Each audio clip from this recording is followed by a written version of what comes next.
with your senses. You have got to talk to your neighbors, because the media, they're not going to report on it.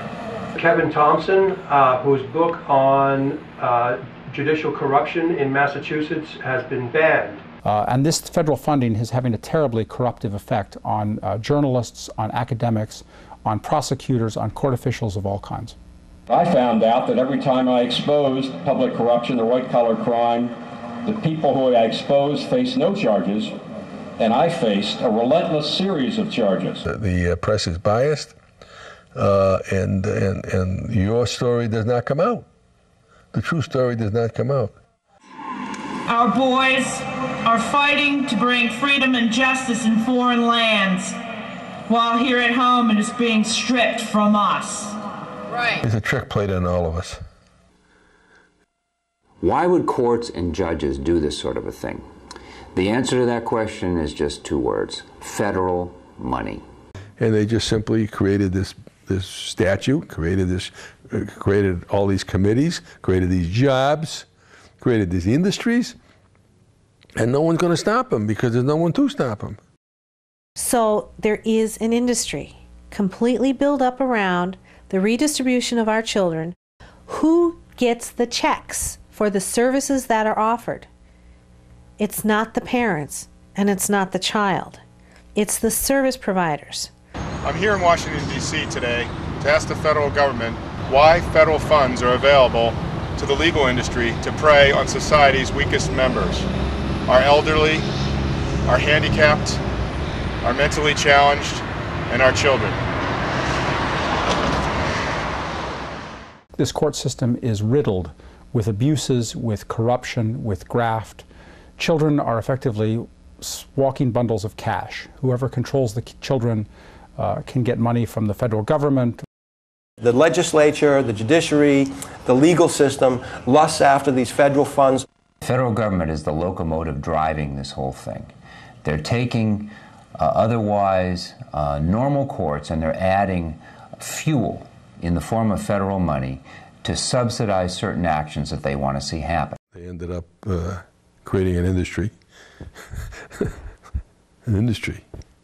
People getting arrested without a hearing and things of that nature, and all having to do with the change in the law.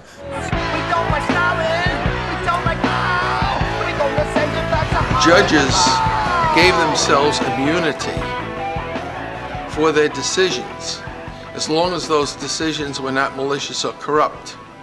A few years later, the court took the malicious and corrupt away. Judges have given themselves immunity. Are you aware of that? I read that about... Absolute immunity. Yeah. They've given lawyers qualified immunity. And in my case, Margaret Marshall used my case to rewrite the anti-SLAPP law to give social workers who commit perjury in court immunity. And the immunity, which are totally un-American, we're all supposed to be equal before the law, but they've made themselves into an aristocracy that operates above the law. The judges had created immunity. They had created such a thing called sovereign immunity, and I'd look at the Constitution and I'd say, how can you come up with this thing called sovereign immunity where the government is not accountable to the people? How can that happen? There's not a word of it in the Constitution. In fact, the whole idea of the Constitution is the government should be accountable to the people. How does judicial immunity jive with the concept, the constitutional concept, that all men are equal before the law? And if you want to continue to have a relationship with your child, you do as we say, or we'll take your child away. The harm that they do to the children of our nation, that's incredible. You're talking tens of thousands of children being harmed by these judges' actions just so they can collect money from Washington. When they interfere with the family unit, undermine parental authority, and substitute state decisions for parent decisions, that is going to be the beginning of the destruction of our society. Justice! When do we want it? Now! When do we want justice? When do we want it? Now! Is it a big leap to consider that these people who are doing unconstitutional and illegal acts to empower themselves and industries, the legal industries that they belong to, is it a big stretch to really think that they would go so far as to edit tapes? I guess not. How can you have a government and all of its little governors being immune at the same time have a right to petition government for redress? We'll be handing out some flyers trying to raise some awareness and bring some exposure to the sedition and treason that takes place daily in our courtrooms. Isn't there anybody with a conscience in our judicial system or our government? Well, the more I asked, the more I saw that it was somehow buried in the field of law and the people, the governed, their inability to control the government. Thomas Jefferson warned us all that the biggest danger to America isn't from abroad, it's from within, and it's from the judiciary. He, a lawyer, points out that the judiciary is the greatest threat to our democracy. And he's turned out to be more than correct. More than, yeah. Yeah.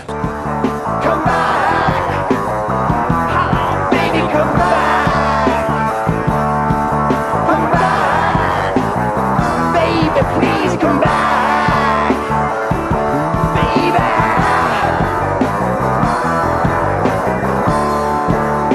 Come back, baby. Baby, come back.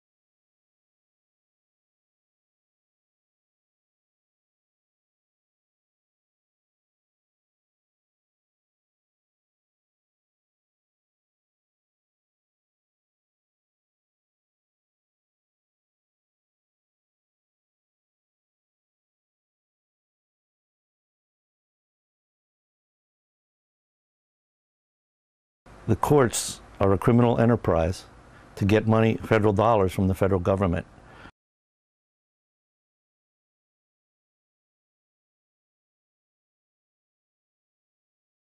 Tyranny by the judiciary. Judicial tyranny is what I began to see that was making up the arbitrary powers of government. So I began to